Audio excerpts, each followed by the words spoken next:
Good evening. Hello from the Kepler Salon in Linz.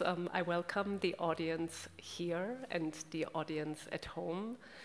It's such a pleasure to be back in the Kepler Salon with our visitor and with Benjamin, our technician. Today, we have a visitor from the Czech Republic, from Prague. And I invited her for this edition of the Stichproben because I met her years ago at a Hegel and Wittgenstein conference, and I was very impressed with her then. And then we met again last year in Warsaw at another German idealism and Wittgenstein event. And so I'm very, very happy that we were able to invite her to come here today and to speak to us. I'm just going to say a couple of things about Stichproben. It is a joint venture between the Mittelbau of our university, the Catholic private university here in Linz, and the Kepler Salon.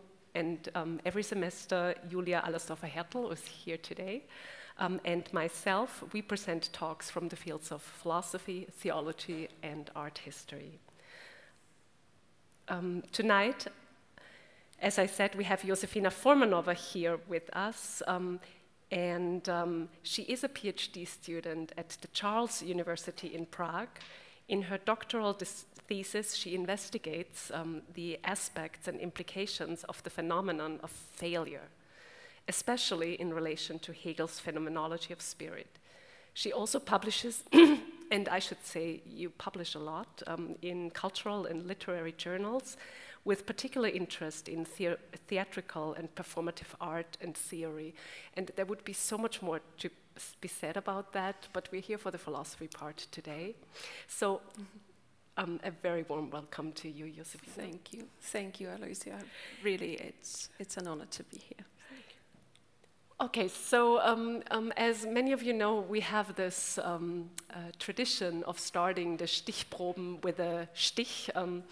So what we do regularly is we revive the old tradition of Bibelstechen, which is sort of a form to, get yourself to meaning by choosing a random passage. In the past, it used to be the Bible that was used for that, usually on New Year's Eve. With the Stichproben, what we do is we use the books and texts of our invited speakers, and then we basically create the Bibelstechen. I have a very not sharp knife today because, to attack a paper like this, the bigger knife would not have been possible. And I think what we'll do is we'll give you a chance, and you'll have to aim well, to find a passage here. All right. Yeah. Okay. I have it. Do you want to read it? I think you can read it for me. Starting with here. With 4. Okay. Wow. For in the Tractatus, logical philosophy. I can't say that now. For in the Tractatus, objects and concepts correspond thanks to the logical structure they share.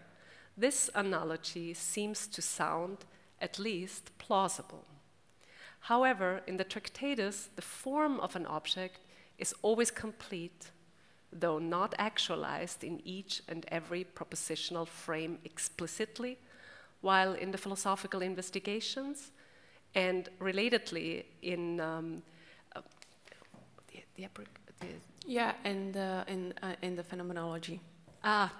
Okay, that's your abbreviation. Sorry. Yeah. It's okay. In the phenomenology as well, the form is never perfectly exhausted. One may still find some new meaning of the word, so to say. Well, very clumsy. Or the knife, I never put it away. I hope I won't be so clumsy today then. Thank you. I put the knife away. Yeah, good. Thank you again very much, Aloisia, for inviting me. It's a big honor.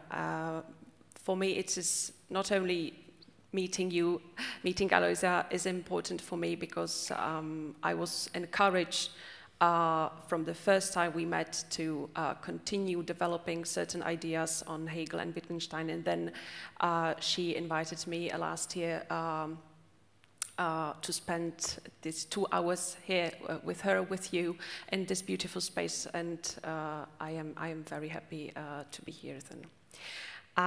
So we'll see how this evening turns out. I will try to be clear, and if something is not clear, it could remain unclear, or you can, of course, ask me at the end. I don't know. Perhaps I should leave that up to you. And I should like to speak about the failure of philosophy. Quite tempting, and also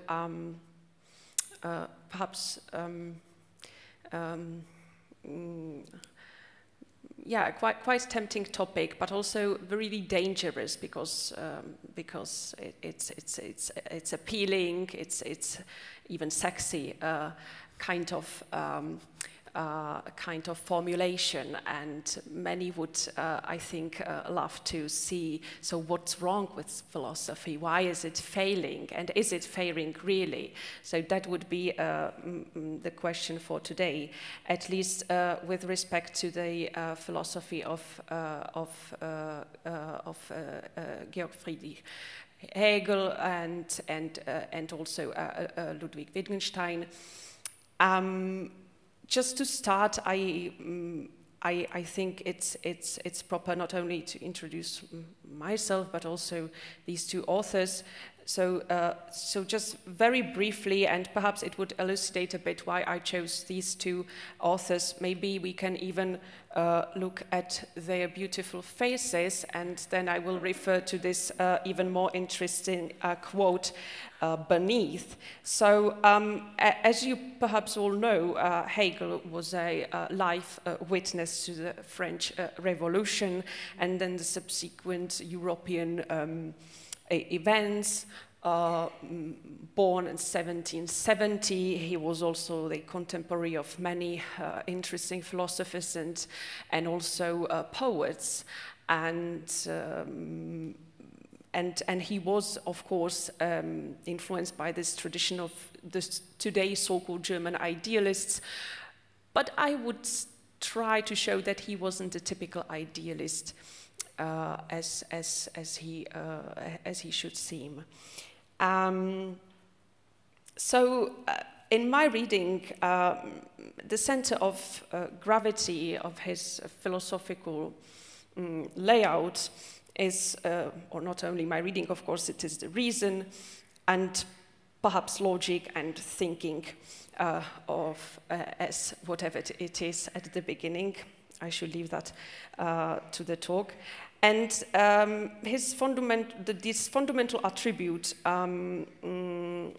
of his account of language and reason, too, I would say, is sociality and social bonding and social fights. And that, I would say, is common to him, for him and Wittgenstein too.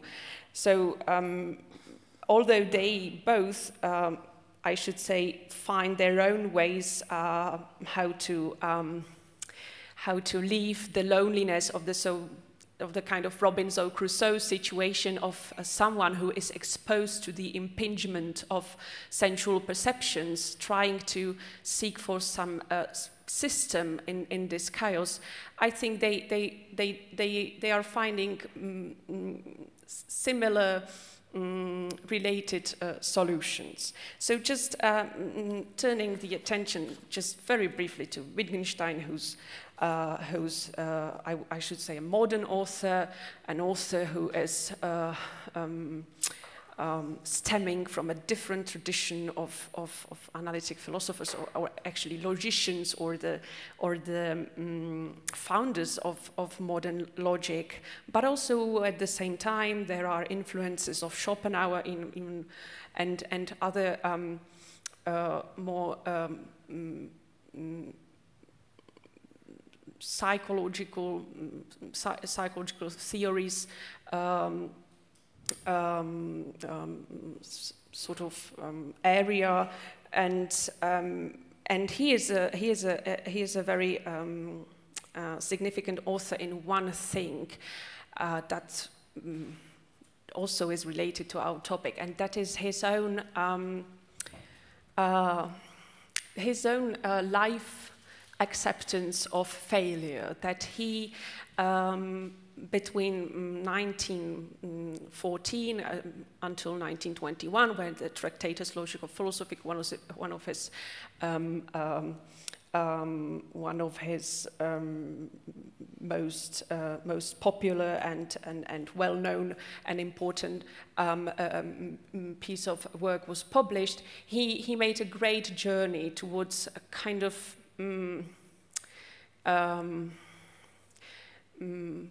well diverted and fundamentally diverted account of philosophy, but also language, cognition, and sociality. Yeah.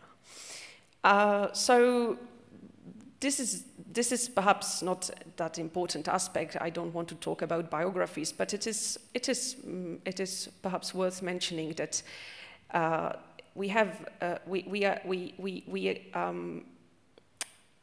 acquainted with a philosopher who lived in a way out of failure, and that is quite interesting. So yeah, I will leave it that way, and hopefully something of his important works, the early one, the Tractatus, but also the so-called later one or middle one, some should say, we will try to enlighten it together if that's necessary, and I hope it will be enlightened too throughout the talk. Perhaps just a few words about why I chose this topic. Well, as was said, as ALOISIA said, it is the failure of philosophy as a topic of my dissertation. I should say I'm a first-year PhD student, which is not, it is not an alibi to say that out loud. I just want to say that it would be extremely interesting and useful for me to have some feedback, because I'm starting with this project, and so it can really open many windows that I didn't even spot it so far. Yeah, so first of all, I see fundamental similarities, as should many authors already sought and see, between the onto-epistemological structure of both the philosopher's account of language, thinking, reality, and but also I should think that they both take into account failure in a very essential way. And what I mean by failure is not an error, that is not an error in a way of logic, that we do mistake, that we come, that something turns out false, but or even nonsensical, but in a way that this error is reflected. So failure, I would discern from error as an error that is reflected, and this reflection, not the error itself, is the is what interests us, and is what we can is what makes the work, what can lead to certain development, and we'll see what development could look like. So that is just to say at the beginning. And another thing that is important to say, and I will work with it via the talk, is that truth is, I should say, for both Hegel and Wittgenstein, something leaky. Leaky, we have this metaphor of leak as talking, zerrissen, something that is not complete, something that is just partial, even deficient, and this deficiency in terms of Hegel's absolutism and his idealism is perhaps something shocking, right? We wouldn't expect that, but I think many of us see that it is so in a way, and perhaps we could say that that Theodor Adorno wasn't that right when he was, you know, so much against this absolute and as you would say, I think, progressivistic project. I should think that we should, and I'm not contra Adorno, of course, that I wouldn't dare to be, but I would like to, you know, highlight these levels that undermines this grandiosity of Hegel's project, and perhaps to show that it is not an underminement, but something that shows its greatness after all. And to stop being so clumsy, I would delve in medias res into where Hegel puts us as this, you know, child being thrown into water and set to start to swim. This is the situation at the beginning of Hegel's opus magnum, Phenomenology of Spirit, the book I should mostly focus on. And at the beginning of this book, after a very long preface, which promises this grandiosity of the entire project, we are first encountered in the chapter called Sense Certainty, which is ironic, and I should say in a while why so. We are exposed to these sensuous, perceptive domain, the world, basically. And we have, you know, our ability to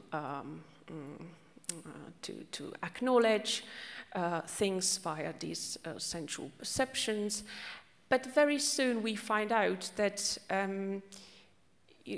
there is something missing in order to tackle this reality. There is some very fundamental tool missing, and this tool, of course, would be a language, yeah, I should stick with language. So, but there is a problem with this tool, and that is such that it fails to grasp the reality in its particularity. So there are particular things, the things that I could see, I can smell, I can touch, but I only have a language that function in or works with universals, and so there is this immediate paradox of this, you know, acknowledgement of this acquiring the knowledge of the world, that it is always leaky because language is reductive and simply, and as is assumed, doesn't really give us what, or seems not to give us the entirety of the world or of what we can encounter. And so with this situation, we enter the many-staged sort of development of this consciousness that's try to find itself in the middle of these perceptive destructions and chaos, and to lay a certain structure to the world, which is possible thanks to its rational embeddedness, both of the world and of our thinking. So I just wanted to point out that there is this irony at the beginning already in the very name of the first chapter called Sense Certainty, because, well, there is nothing certain about this sensual or perception. And I should ask whether we actually arrive at the end to certainty. What would be this certainty after all when we, arrive at the very end of the phenomenology? So that's just the opening. I should also say that there could be a question whether it is the cognition or the language that, after all, is the very problem in the overall experience that we get, and because it seems that language of Hegel's speculative philosophy, that I should talk more about, is truer than the ordinary language because of the layers of subjective, because of the subjective layers of the ordinary language whatsoever. And that might possibly clash, however, with another assumption, namely that philosophy must yield, after all, to this ordinary medium, this ordinary language, so to say. And it seems again that there is a certain tension or paradox. Well, I would say entire work of Hegel is full of these tensions, but yes, this is, I think, a very quite important one. And then again, we should ask whether it is a clash after all, I am not going to arrive at a certain answer. We said already there is no certainty, but perhaps we arrive at something. So that would be just entering onto the scene, and now the fun should start, I hope. Let's go for it. Let's go for it. So why Hegel and Wittgenstein? The spirit of Hegel's, this quite amusing subject, as a community, I would like to compare to what Wittgenstein in his later work, as I mentioned, philosophical investigations, called the forms of life, or the shared form of way of living and understanding of the world, under which we understand language not only as a system of implicit schemes and structures, but also as this vivid domain and means of practically approaching this world.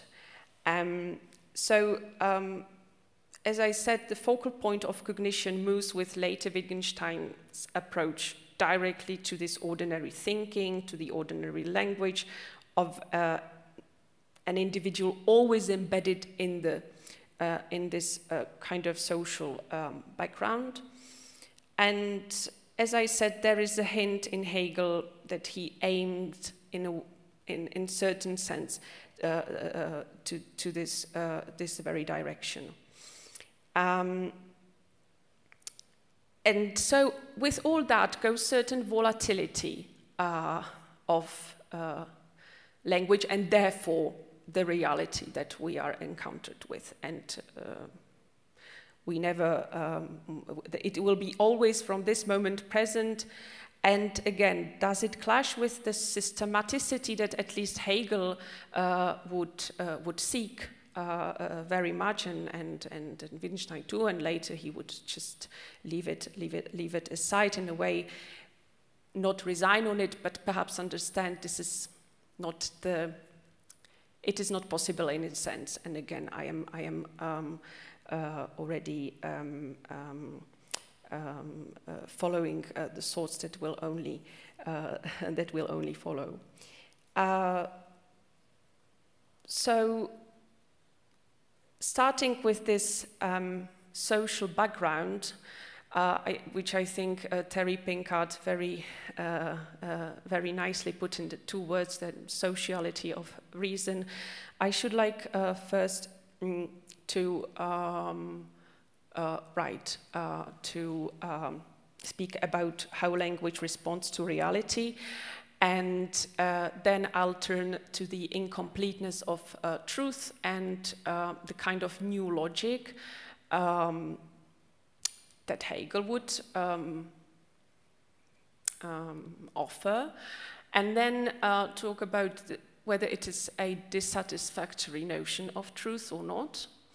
And after that, in this sort of second part, language would be assessed as a method, and from there on, we'll try to discern the or delineate the limits of the world. So we'll also tackle the principle of contradiction in a certain way that I should see as a sort of fruitful for the discussion of the fallibility of language and perhaps logic, and what does this fallibility do with logic, and what kind of new logic we can work with, and and then with this kind of approaching a very dangerous situation where these edifices of the system not collapses but a little bit shaken. I should ask what kind of fear we have, what is the fear that we have, that we face when we face the unspeakable, that what is behind the borders of the world. And then I should finish with some kind of explanation of what, to my view, the failure of philosophy is. How is philosophy limited by the other, which should be, for me, just only aspect of the way we could fail, and what should then be, in terms of failure, the goal of philosophy, if there is one, which is, again, dangerous to say. So, the sociality of reason, and then, so how language responds to reality. Before the quote, so starting with the quote from the encyclopedia, you won't see it on the screen, it's just a short one. Hegel formulated in the third part of encyclopedia, saying, quote, "The word gives to thoughts their most worthy and genuine reality." So with this, let's say there is a certain presupposition that thoughts mirrors the objective world, and wherefore they are true, let's say objectively. But, well, then this is a strong claim, and I think Hegel, early Wittgenstein holds something of the same, namely that language shares this rational and logical structure that I said already. But we also said that there is a certain incompleteness of the truth. And perhaps that would mean, if logic is the domain of truth, that we should find a way out of it, and some kind of alternative. So Hegel's logic somehow deviates from the former conception or schemes of logic in his tradition, because he make it movable. there is a certain move, certain performance, certain flow in logic. So thought is a process, while proposition, at least as Wittgenstein clearly says, is a stable thing, is a stable, changeless element that can, that again, as a stable one, would, based on the assumption we just made, fail to encompass the truth or apprehend the truth. But obviously, the processuality of thought and the moving logic that Hegel aims at cannot reach the truth, and it is not only that the thought is subjected to certain change, but I should say that the thought is itself this movement, this performance that the spirit makes. If the place of the truth is in language and in thought, then truth becomes something incomplete, as I should like to sum up with this quotation already was there. I should read it out loud. For truth is a living truth. The new logic, which penetrates into the innermost mystery of life, must be a living, fluid logic. The elements of thought, the concepts, must be conceived not as isolable, but as the acts which are constitutive of thinking as such, or rather, the thinking self must perceive in them its own activity. They are not objects, and the process is not an objective one, in the sense in which external things are objective. Taken as objects, they contradict each other. To conceive them means, therefore, to convert their objectivity into subjectivity, and that, again, means to convert every concept into its own opposite. This is the fundamental insight which enabled Hegel, according to Richard Kroner, who edited this on Christian early theological writings of Hegel, that he should say about Hegel, or it is Hegel of the fall of 1801. Therefore, two lessons now I think we should take from this passage. First, that logic has to follow certain motion, as we said. Then that logic should always navigate between the opposing concepts. There is a question? No. Okay, good. And then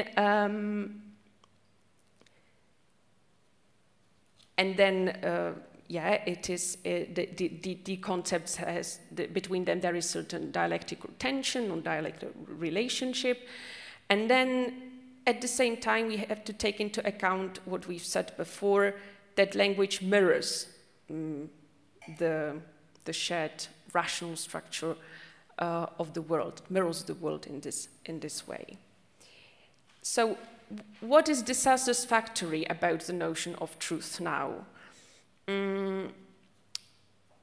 If we take into account these four assumptions, again, that language is this flow, and it also has to fulfill the condition of being true to the world and our thinking, and is the synthesis of what comes from both of them, and that there is nothing outside language, and etc. What do we actually accept? It seems at first that we end up with the Tractatus logico-philosophical kind of world, with a world where the truth is never complete, but also cannot be found outside the world. This is already certain dissatisfactory situation. And second, that the synthesis between being and concept turns out a very lazy principle after all, narrowing things down for the sake of reason. So should we be satisfied with that one? Of course, we shouldn't, and we already said that actually, because the logic of Hegel indicates similarly that nothing can be said in language that is not universal, as in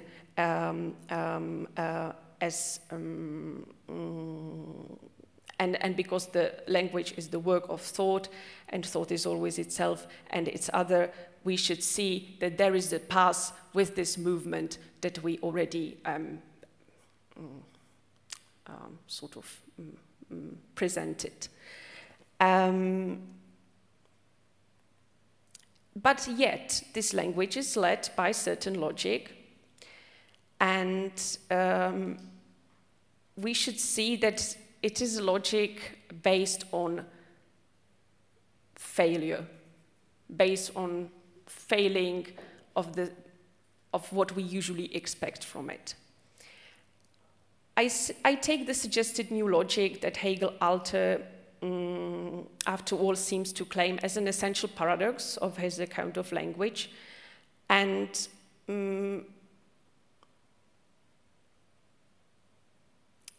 as such it represents for me the conditions of all particular subjective communication. So it actually had closer to the ordinary language that we already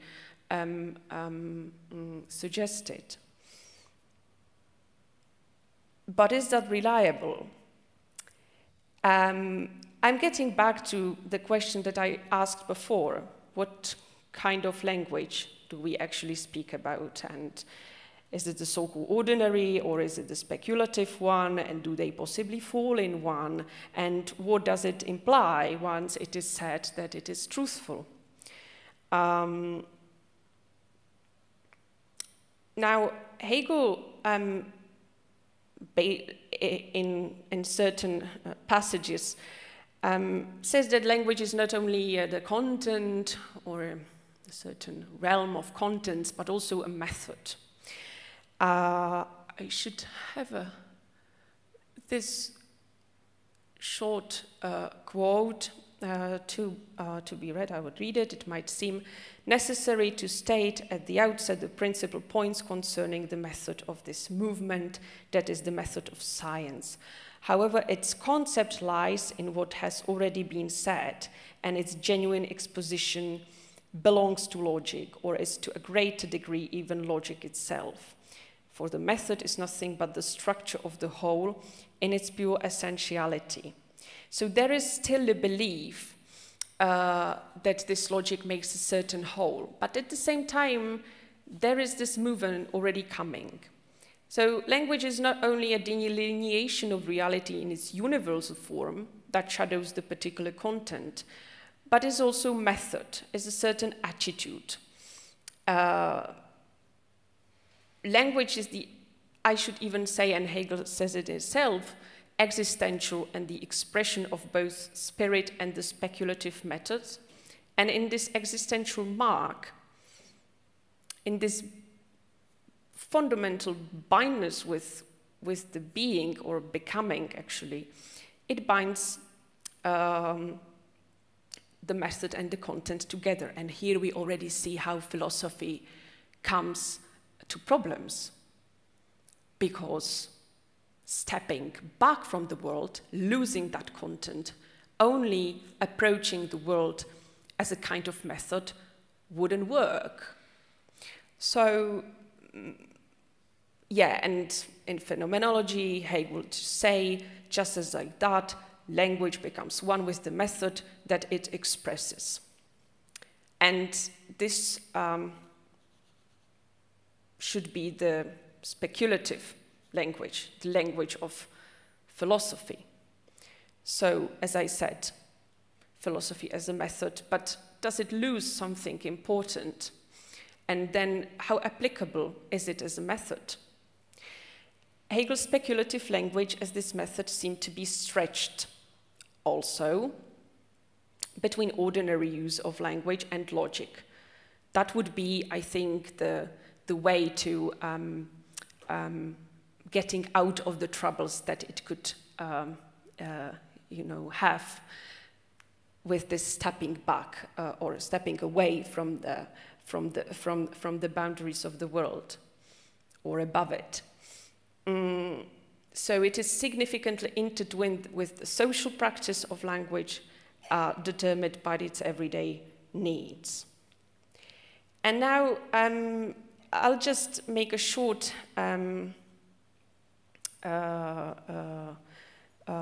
short note on the so-called two language realms that Hegel differentiates between. First one would be the kind of down-to-earth language, this language of earthlings, the language of use, practice, everyday practice, in a variety of discursive form, if we lay it closer to Wittgenstein's discourse. And then there is this language of the concrete concept, which would be closer to this method, or the language of speculative philosophy. There is this another quote that I basically use because there is a Homer cited in there, and I think it's fantastic and we know that Hegel admired all Greek authors, and so that is for him, let's say. So just as Homer says that some things have two names, one in the language of the gods, the other in the language of the earthlings, so there are two languages for that content. One, the language of feeling, representation, and thinking, nesting in finite categories and one-sided abstractions of the understanding. The other, language of the concrete concept. And the foundation of scientific knowledge is the inner basic content, the indwelling idea, and its vitality vibrant in spirit. Just as religion is no less a mind that has been worked through, a spirit awake to mindfulness, a well-developed basic content. This is from the preface to the second edition of the first part of Encyclopedia. The question is what the concrete concept is that science shall hold as its content. To my understanding, after all we've said, the speculative language ought not to be understood as a mere formalistic language of logic, because we see Hegel speaks specifically of the indwelling idea and its vitality vibrant in spirit, and about logical forms of thought that are first set out and stored in human language. So this human earthlings, the lowest, you should say, form of language. So these realms coming closer together,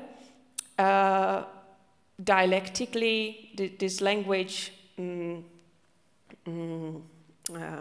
gathers them, and now the speculative language seems not to be the language. No, just erase this last sentence. So we are lingering between what is true and what is false, and what is not entirely true and what is not entirely false. This is what the two language brings in, so this uncertainty again. This lingering between what is positively and what is negatively posited, what is certain, what is uncertain, what is nonsensical, what has sense. And I should like to say, this all is the meaning, this all is part of the bunch of thoughts behind Hegel's concept of the concept, begriff. What he wants to show is that the principle of human cognition is marked by this incompleteness, but it is not only the incompleteness of the mind, of the cognition, but the incompleteness of the world itself, the world of opposites, the world, all the contradictions comes forth for us to apprehend them and to reconcile them, which is, again, as we should see, a failure, because they are still moving. So every reconciliation would be just another failure. So, yeah, again, this strong thesis just putting, leaving here at hand.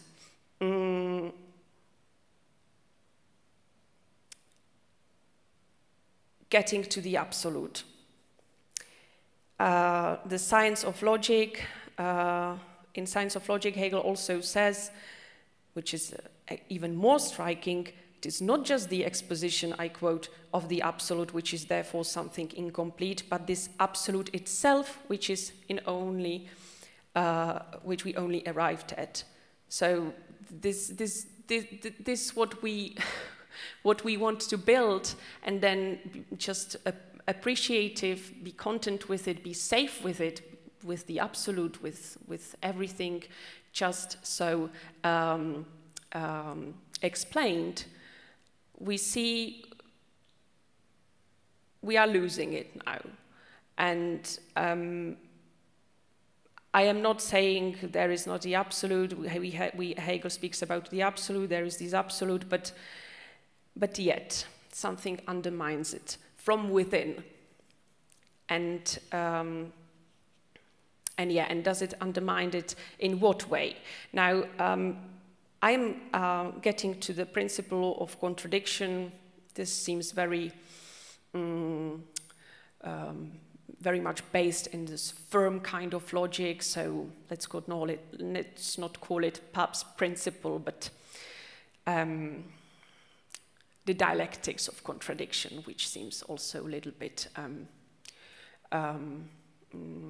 provocative, right? Dialectics, contradiction, well, does it go together?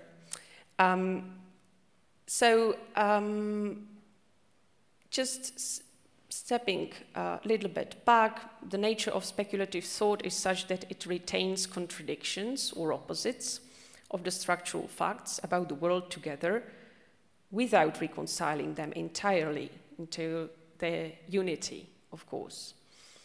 And this already, in here already, there is a certain space for incompleteness. Identity and contradiction in speculative proposition is the principle of dialectics, which delineates the limit of language positively, not negatively. So it is not a kind of exclusion. Contradiction is not exclusion. It is here an appreciation. Well, what to do with that? The early Wittgenstein, unlike Hegel, finds only an abyss, I think, here, where Hegel locates this bridge. He understands contradiction as the ultimate limit of language, while Hegel, I think, subsumes contradiction under this form of logic and of speculative language as its integral part, or even the core of that principle. So if we take Hegel's optimistic view on the element of contradiction within his account of speculative thinking seriously, then the failure of language to grasp the particulars, as you should remember from the beginning of the talk, grasping particulars as the particulars is actually the rationale of the spirit's path, and its path of failure. So we arrived at certain not really reliable realm of language and logic, and to certain fallibility that should be explained and discerned against many accounts of fallibility. So just leaving them aside, what this fallibility, what I mean by it here. In the Tractarian form of language, Wittgensteinian Tractarian form of language,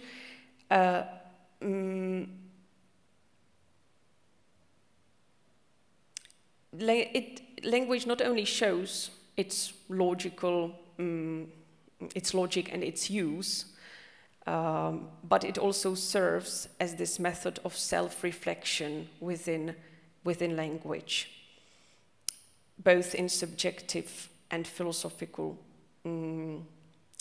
terms. there is this bond between language and self-reflection, which is, I think, unlike Hegel, not dialectical, but even tighter. This world corresponds or delineates the very same world of my world. My world is this entire world.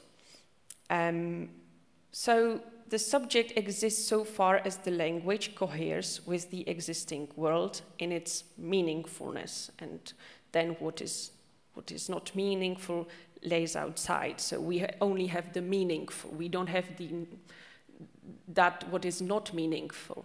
But again, doesn't it sound paradoxical? Doesn't it sound deficient again? How can we arrive at this kind of certainty? What is not meaningful? Or just simply, can we just simply say it is so? Well, yes, it seems as though we should, we can say so. But we have to ask, what are the implications of this assertion? And to answer, we must tell what is the place of the subject within the constitution of the world, perhaps from a bit different perspective in Hegel and Wittgenstein, and approach these limits of the world maybe slightly differently, just to see what happens. So, yeah, and this is kind of experiment. So the Tractarian subject and the subject of phenomenology, they are absolute in a sense that the limits of theirs correspond to the limits of the world by means of what is sayable and what is demonstrable. The logic of the world itself, that is common to both, the structure of the world and language, my language, corresponds. And then what may not correspond, and what keeps actually failing is the way we as subjects use this language. So it is not a problem of the logic, it is not the problem of the language, but it is the problem of how we use it. But can we just omit this usage? Well, it seems there was these attempts to do that, we see. But then,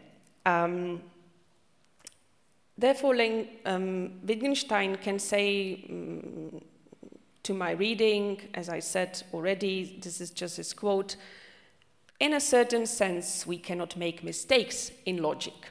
So logic is saved as it is at the moment. It is not fallible, it is only its application.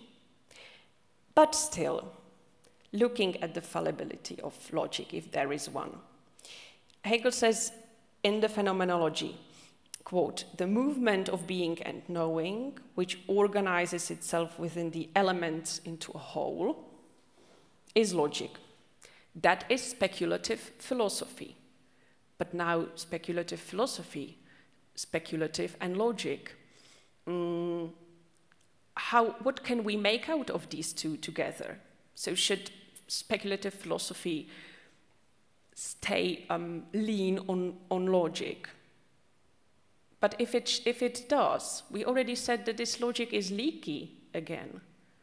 And together with this leaky logic, we arrive at a kind of leaky philosophy in which the truth is perhaps rather the most truthful that we can arrive at. Well, you see. And then, if logic is a speculative method, it entails both its true and false use and does maintain its closer relation to the fallibility of cognition and to the ordinary usage of the logic, just to sum up. So how does this element of fallibility change the world of logic? Richard Kroner, again, in the already mentioned publication of earlier Hegel's text, religious text, says, quote, the living self is caught in the net of logic. The problem is to make logic so fluid and alive that the living self can think itself in it. Well, yes. So strictly formally, in both Wittgenstein's and Hegel, let's assume,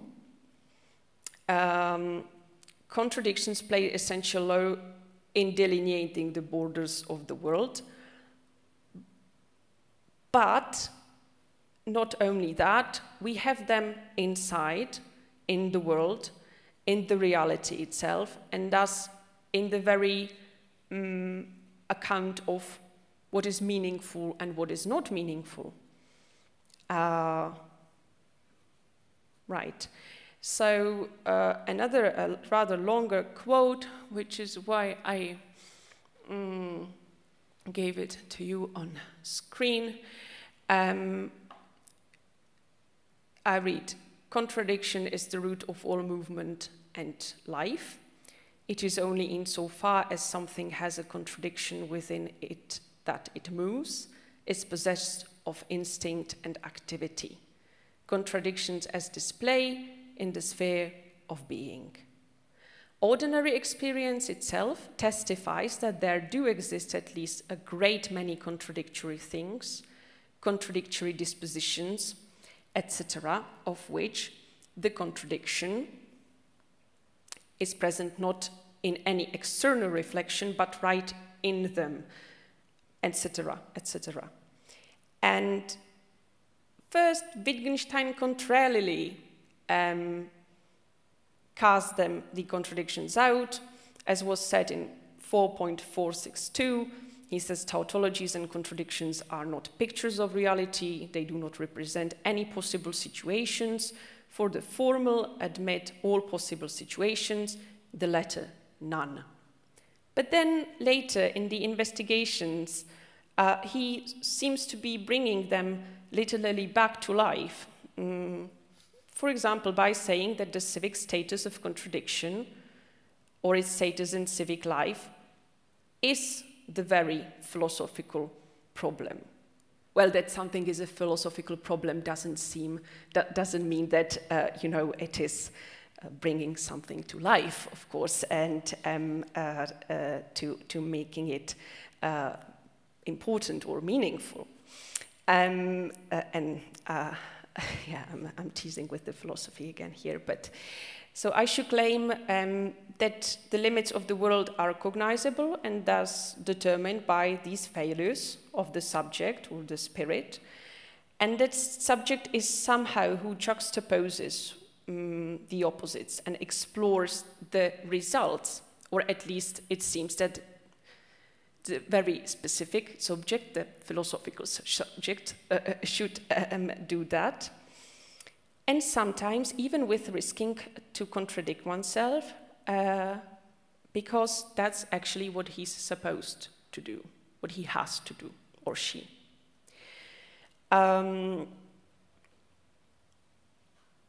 Right. And again, I just wanted to bring this, that there is a difference between failure and error in my account. And I see that I'm talking so long and I didn't even got to the pictures that I wanted to get to, which is why I think I will get to something that only came to my mind recently. I should like to explore it more, and that is the implication of certain fear of the unspeakable, of certain fear that we, as philosophers, in Hegel's and Wittgenstein's account to my thinking is, the fear brings this carefulness of stepping above or behind the borders. And I should like to say that it is also, this is also with the absolute or the absolute knowledge, and why and this is also why we are always, you know, talking about whether the end of the phenomenology is the very end or isn't not the very end.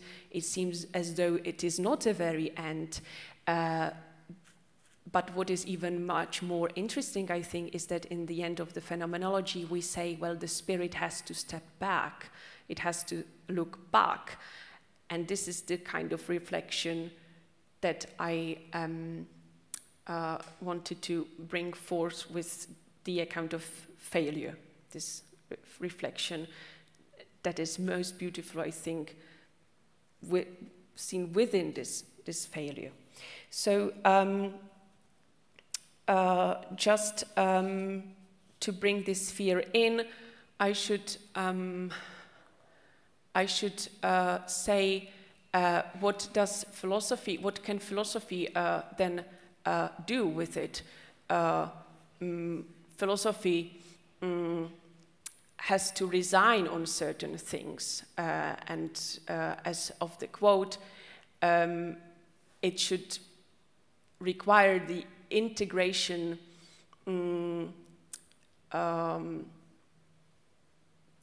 the finite within the infinite, but what I understand by it is that, yes, we work with language. The language is the failure. It is the tool that already fails because it, you know, as I said, brings the particulars only in universals in this reductive way, but that is exactly what philosophy shall do and cannot, you know, make it differently, so to say.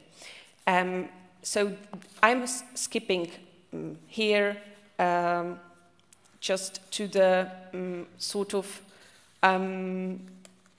ending to this part, and perhaps then if you'd be interested, we can get back to that. But just to finish this rather long talk, I should say that so as Wittgenstein's, Hegel's logic, it seems to me, needs philosophy for this very reflection to follow, and it should also follow the dictum of the natural sciences, as we see at some point, because both these natural sciences that Hegel many times is against, he is against them, and he sees in them this attempts to stay content with this reductiveness of language.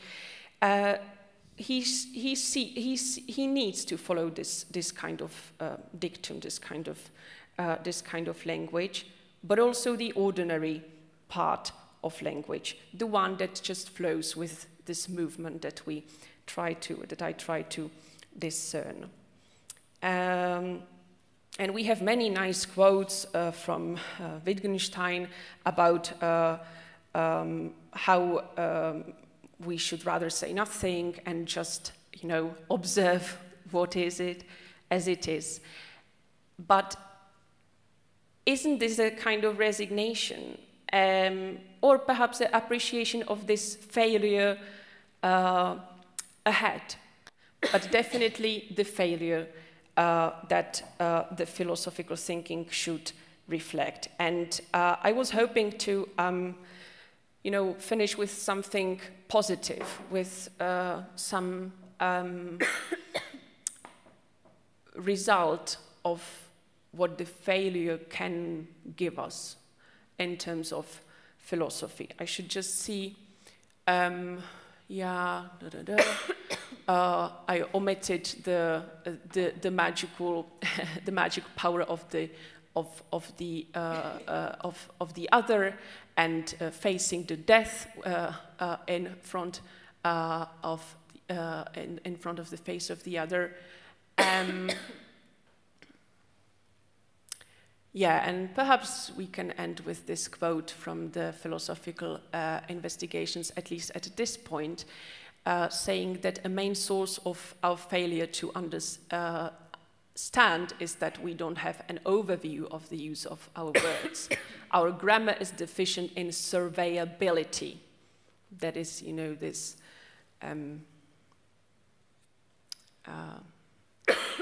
ever desiring to step on the last step of the ladder and see everything from the above, as we said. So, quoting this surveyable representation produces precisely that kind of understanding which consists in seeing connections, hence the importance of finding and inventing intermediate links. And this is, I think, bringing us right into the middle of the world, which is actually a nice ending, I should say, for now. So, again, apologize for a very monotonous talk. I should like to raise more topics, perhaps with your questions, if there are any, perhaps, and if not, then we can talk about how fantastic it is to fail, and in other meanings that we didn't yet mention. Thank you so much, Josefina, and I apologize for my coughing. The allergies are never ending. But the allergies were the only reason I was coughing, or they were not the only reason, because you made a jump so fast in the end that I was trying to catch up. Yes. Yes. And I was not able to, and if I was not able to, I know that we have, you know, some catching up to do to yes. Get back to, you know, whatever the general things you said could not, you know, grasp in particular. Mm-hmm. And I think that's the whole structure of, you know, this thought that you're developing mm-hmm. in your thesis, that as philosophers, we, you know, aim to do something that we have to fail at. And then I think you try to tell us that, well, then let's look at how we do the failing. And then, if I understood you correctly, you even try to, you know, tease something out of that failing that will not just be a new position and then the whole thing starts again, as Hegel would do that, but you are actually trying to tease something out of it that we can live with. So now I brought the word, you know. Thank you. So from the cold, dead structure of logic that Hegel tried to revive, only to fail because he ended up in an endless loop, you're trying to tease out a piece of fabric that is so vivid and so vivacious that we will actually something to stand on and a way to think or use language that may again and again fail to grasp the particular, but it will be particularly, I'm looking for a word, maybe vivid to do that, maybe good to do that, maybe beautiful to do that, I don't know. So yes, this perhaps is pertinent to do that with pertinent? This reflection too, you know, because sometimes it seems that I think you put it very nicely, that sometimes philosophy seems to remain at this above position, fearing perhaps not to step above the limits of the world, but maybe also into the world itself. And here, and this is the reflection, this is actually more than a reflection, it's a kind of apprehension or appreciation even of inner reconcilement with this deficiency, but also above that, a reconcilement of my deficiency and the deficiency in the world itself. And so, you know, what I did here, I think, was, or I won't say what I did, but I just think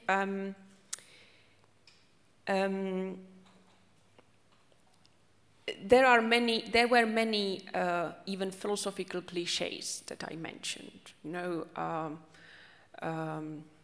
trying to, you know, be truthful and, you know, meaningful with what philosophy says, cognizing the world in a truthful way.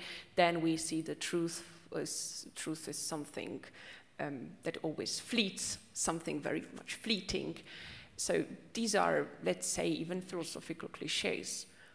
But I think taking them, putting them at the table is worth doing, because the failure is, and then I'm getting back to what you've just said,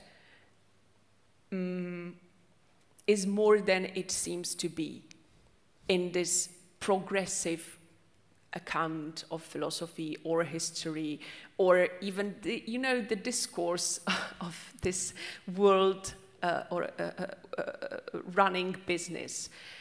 Fail better. This is actually from Beckett. I have this at the very end, showing how I failed, thanking you for the attention, and also quoting Beckett here, and he says, fail better. Well, I don't think that he meant, to use this in this kind of pressure-based domain, business domain, or even, I don't want to say what kind of business world is that. But perhaps he meant this, what we just what we described, that it is more than that I fail with the knowledge, certain knowledge, or that I fail wiser, But it is to fail, knowing about this failing and still failing, about this reflection that doesn't necessarily lead to being successful. And I sort of wanted to, finish with success, which we won't speak, I hope, today, because it's another topic. But also, of course, it is a dialectical term with failure, so it is an important one. But I think that failure, in a way, already, contains this idea of success. And success, and that's just one thing I want to say, is not necessarily a progress. No, and this was, which is again perhaps a cliche, but this is just my little apology of Hegel not being entirely a progressivist and idealist in these terms. What do you think? Any questions in the room? What do you think? Yeah, I will put maybe. It will give you a chance to remove your mask. Side benefit. Kerstin. Be careful. Could you just put off your mask? Thank you. Well, thanks for this amazing talk. I didn't consider it to be monotonous or anything like this. I really liked it. Oh. It was a failure, but I learned it. Yeah, but I think exactly that was the point. I really appreciated at your talk the idea of failure, of contradiction, is the beginning of kind of development, mental development, especially the last quote, try harder, fail better, this is great. And I think this is something most of us scholars should learn, learn from our mistakes and taking it as something fruitful. But I have another question. In terms of the relation of failure, science, and control, Science, knowledge production, is a way to make the world understandable, more calculable, but also to make it more controllable, or at least provide us with the idea that anything could be controlled. But the failure is exactly the point where each idea of control collapses, totally. And so I would like to ask, are there any ideas in the works of Hegel or Wittgenstein on the relationship of science, failure, and control, maybe in a chaotic, but also maybe in a fruitful way. Yes, thank you. I think this is a good direction from my point of view, because I said very little about natural sciences or Hegel's account of natural sciences, and I should say very little because I don't know very much. But what I think is that, sciences always lie in a way. And actually, lying is a very beautiful topic that I think I should be bringing with this whole topic of failure in also in my project. But what I mean to say is that the reductiveness of language that I talked about, I think, is very much nicely performed, not only in perhaps in natural science, for example, or sciences, let's say natural science, to discern it from philosophy in terms of Hegel, for example. And why? Because, again, it's, with Wittgenstein saying, a certain game. It's a plan with certain rules that we should follow. And not following the rules means that we diverted from the world, from the playground that is set here in front of us. And already this rule playing is a certain control game. Is saying he or she who doesn't follow fails and is should be cast out. Well, I don't think that science today wants to narrow things down like that, nor would Wittgenstein like to do it. But I think that rather today, but this is a discussion that goes a little bit round the corner, that science today is used because perhaps of this reductive language of theirs, which is always dangerous. So as philosophical, and we saw it in the history, of course, that it is used in these mechanics of power, mechanism of taking control of, by a even more powerful domain that stands above science. So maybe the problem is otherwise, or not other way around, that we lack this control of science over the world now. And maybe it is also because the science became, which is paradoxical, when it became even more self-conscious, it also became perhaps more careful.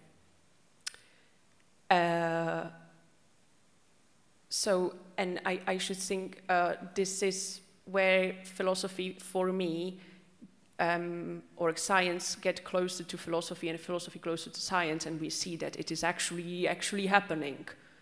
But by losing the certainty, we're losing the control. So now I don't know if I answered your questions, but just to respond to the dynamics that I think you put in front of us, and I think it's very interesting to focus on too. Thank you. Thank you a lot. Thank you. Who's next? Thank you. We'll let it sit for a moment. Yes. And I may, just you know, in this liquidity of thought, I may just stay with science. And I thought about this before your talk, the fact that in philosophy of science and in the philosophers who wrote about scientific method, they are quite aware of the function of error. Oh, sorry. Of error. Yes. And yes. Obviously, you know, one of your points is that you're not, you know, error is different from failure. So, in a way, what I'd be interested in is to see if we have if we have in science a method that actually, you know, has a paradigm change by us finding out that we made errors.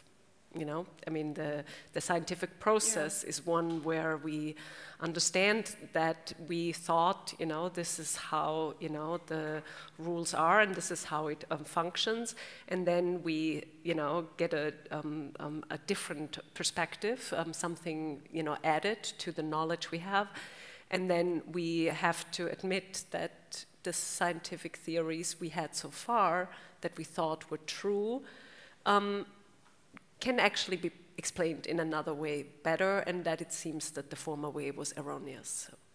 You know, I'm making it already too complex. But the question is really that difference between error and failure is actually what's at stake. Yes, and so maybe one more thing I should have said about the failure, and I think there have to be a lot of research concerning all the structural nuances of what this failure, this phenomenon is. But besides it is reflexive, it is also very much a relative term. It's very much a relational term, a relational implication. Usually we say we fail in front of someone or in certain things. So failure is not absolute. Error is either or. It is either error or it is not an error. It is either true or it is either false. But failure complicates it, and that's what I like about failure. And that's, I think, the very notion of what Wittgenstein,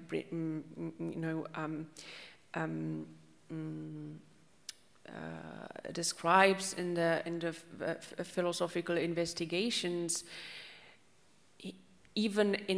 perhaps even in the most radical way. We are suddenly lacking failure even. Where is a failure? How are we failing? Where we are failing in rules, but then we see that there are other layers in which it makes certain sense that we failed, because there are other games and other rules, and everything gets very, very complicated, and I'm putting it a very narrow way now. But so what I want to say is that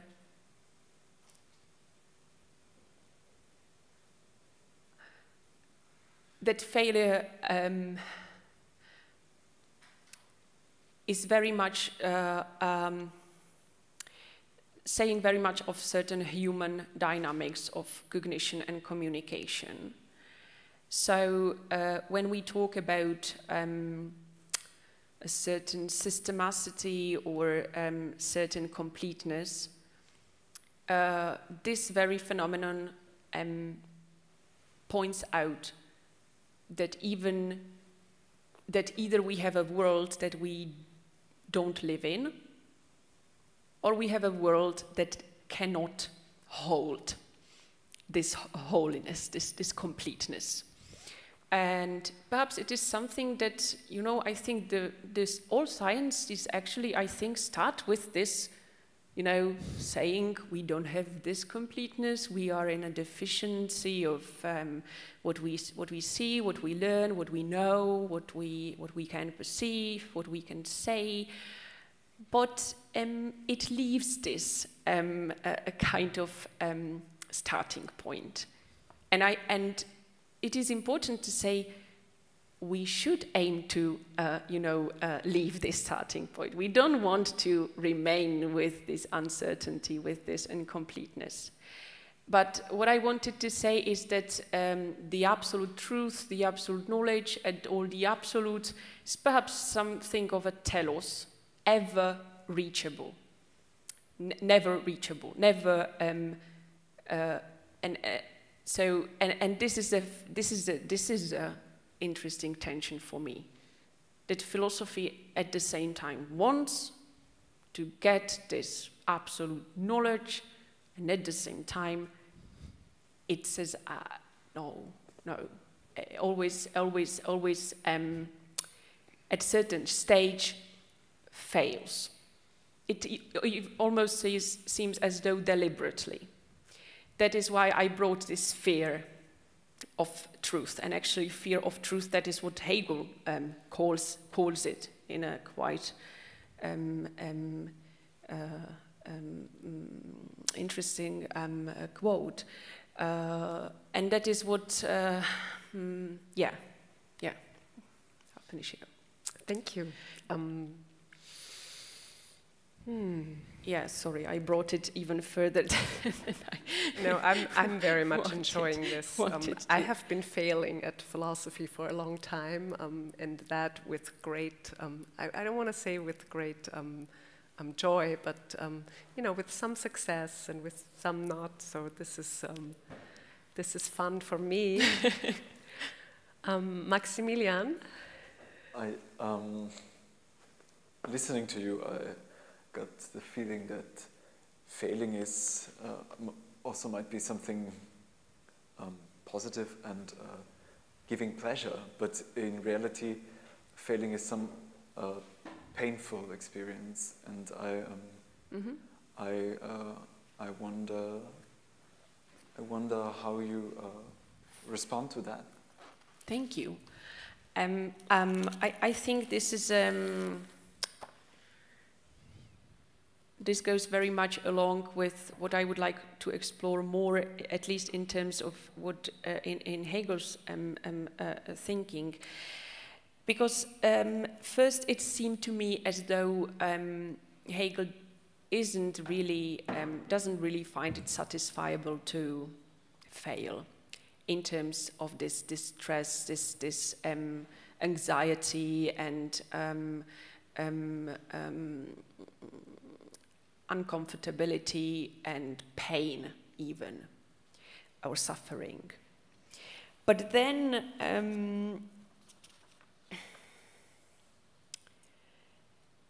it seemed as though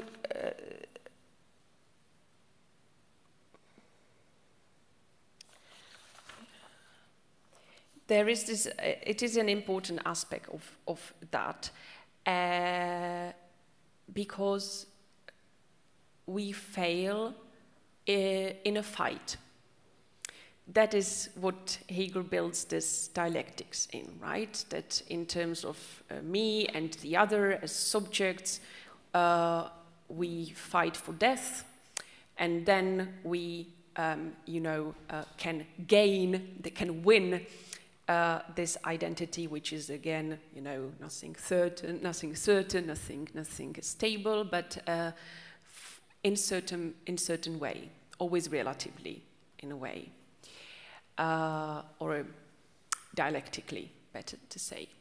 So with failure, there is this already this aspect of certain pain or certain suffering. If we just put it to this extreme case of, the master-slave dialectics, which is not necessary, but even more, I think, even more interesting example is in the story of the Antigone. And Antigone, she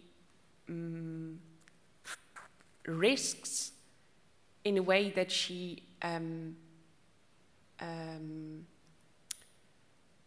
revolt. You know, she undermines certain suffering because of not following certain rule and following an other rule. So I think this kind of subversiveness of playing a different part, of taking the risk of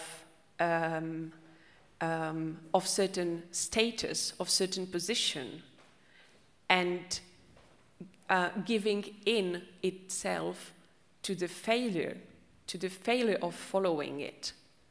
And now this failure that I mean is very reflexive. It is as a decision. This very much brings something new, something fruitful, even though we risk everything. So we decide, you know, we decide to follow a different dictum, follow a different rule. And this is always, I think, something that entails certain pain or suffering, or at least a discomfort. But it is, I should say, or at least it seems to me, what I also mean by failure. Is a giving in of certain position, and you can, you know, perhaps you can imagine it as though you are at work, you have certain position. But then there is some element going with it that you cannot agree on. And then if you disclaim it, if you say no to it, you fail. You lose the position. You know, your employer says, you know, you don't follow, you go. Which means you fail. You failed to fulfill certain, you know, certain the very position that you failed in position that you had. You failed in yourself, and that goes with a certain suffering. That goes with certain, you know, losing oneself, which is very interesting. I think again, in terms, there is this saying that says that in order to gain oneself, you have to lose oneself, right? And this is again the dialectics, I should say, of Hegel's. If you want to, when you fail, and this in terms of this, you know, sociability of the entire aspect of the dialectics of the spirit, of its development, it goes along with the suffering.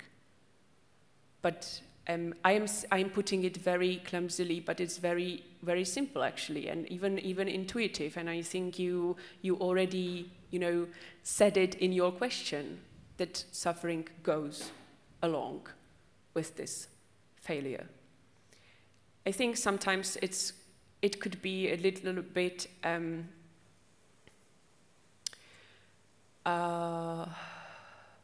that it is not just laying in front of us when reading Hegel as a whole, as in all the works that we have from him, because, well, suffering, it is not the very focal point of what he is saying. But it seems as though it is always present, at least within the entire phenomenology. You know, there is always certain resistance of the other, of the world, of the language we use, and we should work with this resistance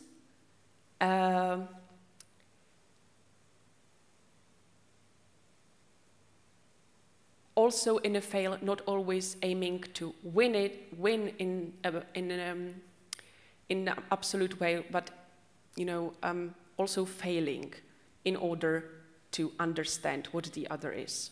You cannot, you cannot play. Maybe when I mentioned the employer and the employee, it is a certain kind of power relation. And so if we want to understand the other, it is not about only winning, but also about losing. And here, again, as I said, it comes with certain, with losing oneself and with certain anxiety, at least, or fear of losing oneself. Does it make a very tiny sense, at least? Or perhaps even not, but that is, yeah, this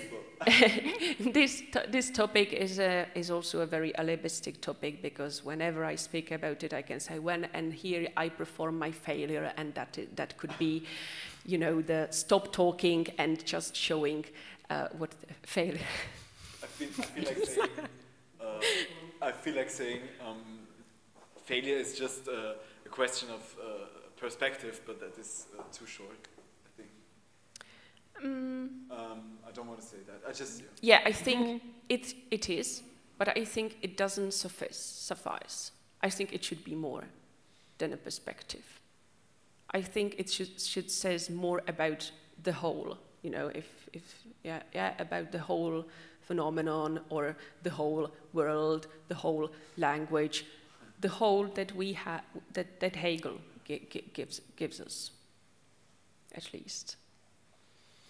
And that's why I think it's more interesting than that it is just this, what you said, just relative this way. I think you're very successful at, at least, I love watching you think. That's one of the things that I learned when I hear you, speak about Hegel, which is really one of the most difficult philosophers to speak about, and to have, some sense after somebody spoke about it that you actually understood. Some feeling of success that you understood something that was being said. I liked, that you said that success was not necessarily progress. And I guess, you also said that failure is not necessarily regress. Yeah. So with that failure, we are ready to move forward, right? We can do anything. We can. So unless there is one more question that puts us back in the beginning, and then we start from. I would very much like to thank the audience here and at home for joining us for Josefina's talk, and really also provoking performance of thinking this out in front of us. And I hope we'll see you soon again. There will be another Stichproben next week. It's actually a first. We are doing Stichproben together with relatives, which is another series of talks at Kepler Salon, and this will be the first joint event. And I'm just telling you, it's next Tuesday at 6 p.m. Please join us. Otherwise, I will thank Josefina again, and I look forward to continuing this discussion wherever we go. Thank you so much. Thank you very much, ALOISIA. Thank you all. Thank you very much.